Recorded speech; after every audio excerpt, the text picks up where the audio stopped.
Mas quando a chuva vai embora e fica tudo molhado, alguns riscos que a gente nem lembra continuam.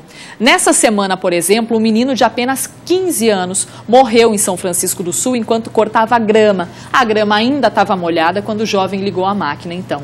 Esse é só um dos exemplos que podem provocar o choque elétrico. Por isso, agora a gente conversa com o chefe da Agência Regional da Celesc, Jean, que já está aqui comigo. Boa tarde, Jean. Boa tarde. Feliz Ano Novo, ainda não nos encontramos nesse ano, Verdade, né, Jean? Feliz Ano Novo para vocês Tudo de também. bom e que seja de notícias boas nesse 2018, né? Espera por isso.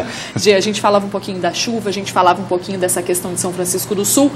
Isso vamos deixar para depois, porque quero começar te perguntando o seguinte. A gente falava um pouquinho antes de entrar aqui no ar, que a instalação elétrica das residências é o que tem que ser cuidado num primeiro momento aí, já é para a gente evitar todos os outros transtornos, né? Sem dúvida nenhuma. Hoje a gente tem o costume, né, de esquecer do aterramento das nossas residências. Então é importantíssimo que as pessoas se atentem às instalações elétricas das suas residências, aos equipamentos que ela tem, ligar os cabos de aterramento. Como a gente estava conversando antes, até citei alguns exemplos, né? A gente geralmente não conecta aquele cabinho que vem separado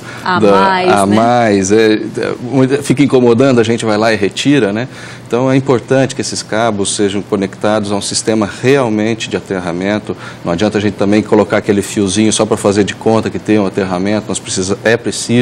É necessário que seja feito o sistema de aterramento adequado, conectado às áreas de aterramentos conforme as exigências de cada região. Porque choque é uma coisa muito séria, né? O Jean estava me falando, gente, que quando algum aparelho da gente em casa está dando choque, é porque alguma coisa está errada, né, Jean? Geralmente alguma coisa está errada.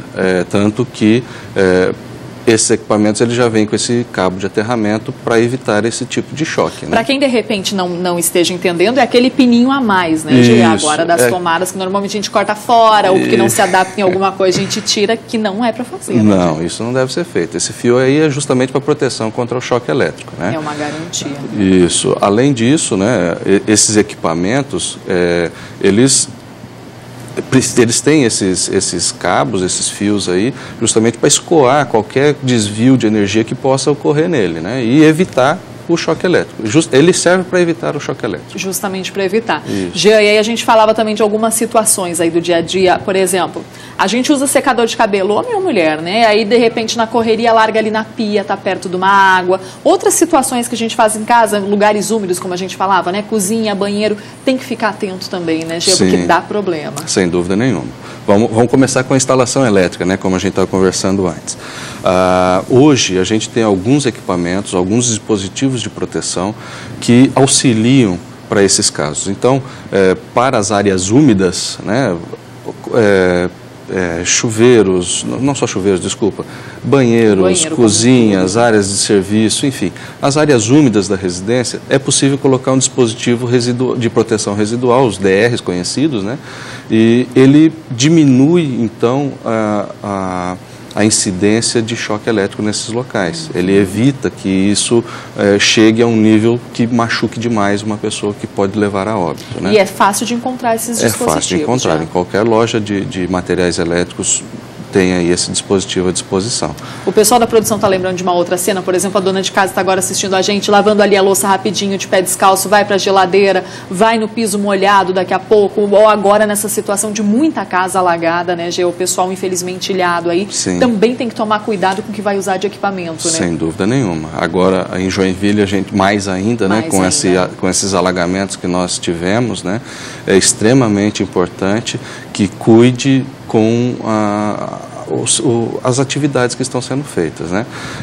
Se tiver os seus equipamentos sem ligar no aterramento da casa, tome um cuidado extra, né? Não fique descalço, não mexa nesse equipamento, não coloque ele na tomada, principalmente se a água chegou ao nível das suas tomadas, cobriu as suas tomadas, tome um cuidado especial, aguarde um pouco mais. A gente sabe da dificuldade, porque nesse momento você precisa ser um pouco mais ágil para conseguir fazer o possível para retomar a sua vida normal, né, depois de um problema desse, mas tome cuidado, é algo que a gente não vê, não sente cheiro, não sente gosto e que, como foi falado no início do programa, pode ser fatal. E não precisa de nada muito grandioso para que isso ocorra, né? A gente pode ter óbito com correntes baixíssimas, né?